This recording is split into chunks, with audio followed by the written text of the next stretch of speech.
What's going on, everybody? In this video, we are going to be covering what's going on in the NFT markets. Now, there has been a lot of NFT drama, some new mints, so let's go ahead and dive right into it. First thing we got to talk about is what's going on in the markets. For the most part, everything has been pretty stable. ETH at that 1.8, so it's kind of been around here for quite some time. So looking at it over the past 7 days, it's kind of been at that 1.8, going up to 1.9, so not too much going on. For the most part, stable, and I think everyone's still anticipating what's going to happen with the BlackRock ETF with Bitcoin and other crypto assets as well. That's where a lot of the confidence from the market is coming from. All right, so the first project we're going to talk about is going to be Cyberkongz Genkai, which we talked about in last week's video. They just minted. Cyberkongz minted a supply of 3,000 on Ethereum, and I believe there was more on the Ronin network, but they cut the supply by a lot because originally they were trying to sell 9,000 of these at 0.25 ETH, but they only ended up selling 3,000, right? Because the demand was not there. But if you did mint at this price, they're going to airdrop you another NFT, so they still want to have a 20k supply, but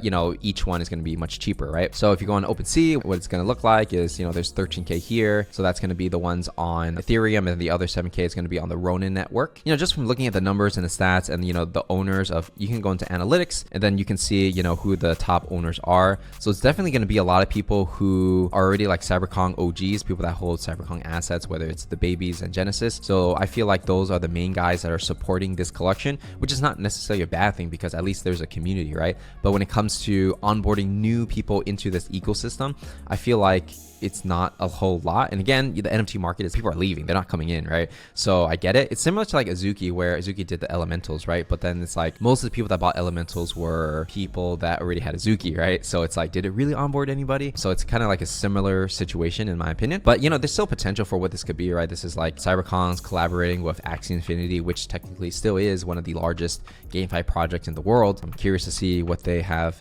planned for the future. Now, the next piece of news that we have is going to be Ether. Now, this is kind of surprising to me, to be honest. Recently, V, which is one of the founders of Ether, and Ether is an anime project, if you didn't know, that did about 2 million in mint revenue not too long ago, a couple weeks ago. One of the co-founders, CV, has been removed from the team. There's no explanation to why.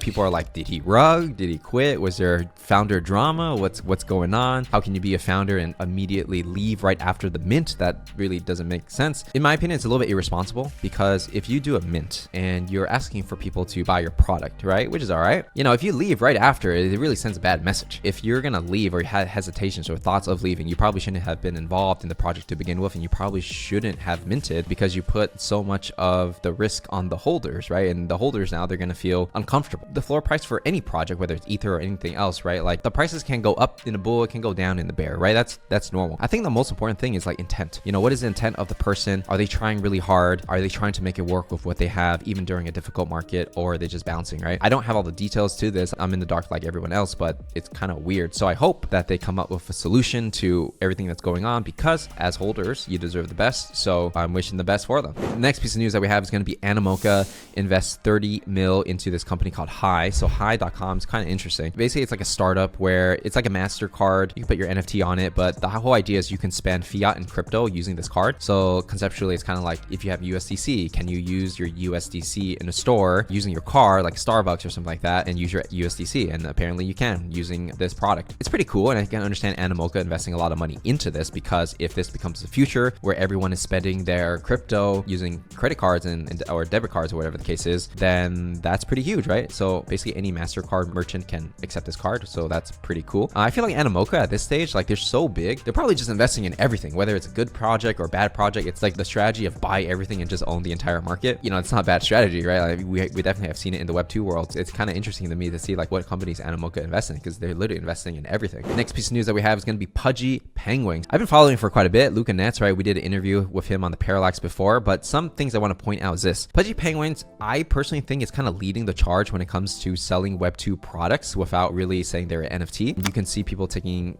pictures of the Pudgy Penguin products in different stores and things like that. And apparently, according to Luca Nets, there's one retailer in the US selling 5,000 Pudgy igloos a week without any marketing push, right? Those are the igloos right there, right? That's pretty legit, assuming that is true, right? We don't have the financials or anything, but we just have to take their word for it. What's really interesting to me is the whole dynamic of selling product without marketing push. So if you've ever seen the Netflix show or documentary called The Toys That Made Us, I've watched a few episodes. So basically it talks about different toys like, Power Ranger, Ninja Turtles, Hello Kitty, and explains how these products became such big hits. Now, for some of them, like Power Rangers and Ninja Turtles, the reason why the products sell so well, like the toys, is because there's like a show or a series that is basically advertising for the toys. So if you think about Ninja Turtles, if you have Ninja Turtles toys and like Toys R Us or something, you know, the only reason why people will buy it is because they saw the movie or the show on TV. They go to the store like, oh my God, I want to buy that because I saw it on TV. So a lot of cases for media, the media or the movie or the series itself doesn't necessarily have to be profitable.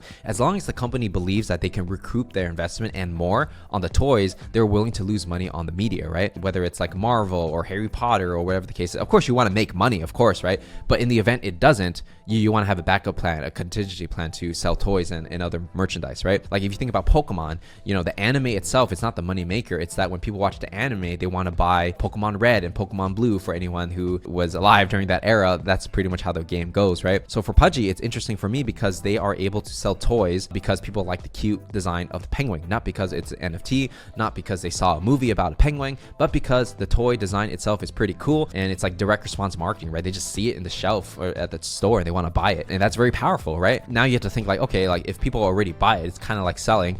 Well, what will happen if there's this marketing push? What will happen if there's a Pudgy Penguin movie? Will that incentivize, you know, people to buy more in toy stores? That's definitely possible. The other thing I've been thinking about a lot is like floor price, right? So how people are going to wonder, well, you know, if you're selling products in Web 2, how are you going to, you know, increase the price of the floor for the NFT? Well, if you think about it, if a project is able to generate a lot of revenue through toys, worst case scenario, right? This is just like if they just, the worst case scenario is like they would just take a percentage of the revenue and just buy the floor, right? That's called market making. Right? And market making, if you didn't know, it's just like to buy supply and then just control the price of the floor and the price of the project, right? So let's say, you know, I'm not just saying Pudgy does this, but I'm just saying in general, right? The worst case scenario, if there's no demand, if you're able to do a Web 2 brand and you're doing like, I don't know, $20 million a year on selling toys, and then your profit is $5 million, right? Well, you know, every year, maybe you'll spend like $1 million just buying the floor, keeping the floor price high. And then there you go, end of story. You just do it forever. And then nobody will complain about the floor because you can always buy the floor if it ever goes low. But if people are very bullish on you and they're like, oh my God, like this brand is so sick, I got to buy the original NFT, then there will be demand. You don't have to buy your floor, right? A lot of times NFTs can be more of a financial game and a game of like perception and belief. It's an interesting case study to see how Pudgy Penguins is doing it. Now, I don't know exactly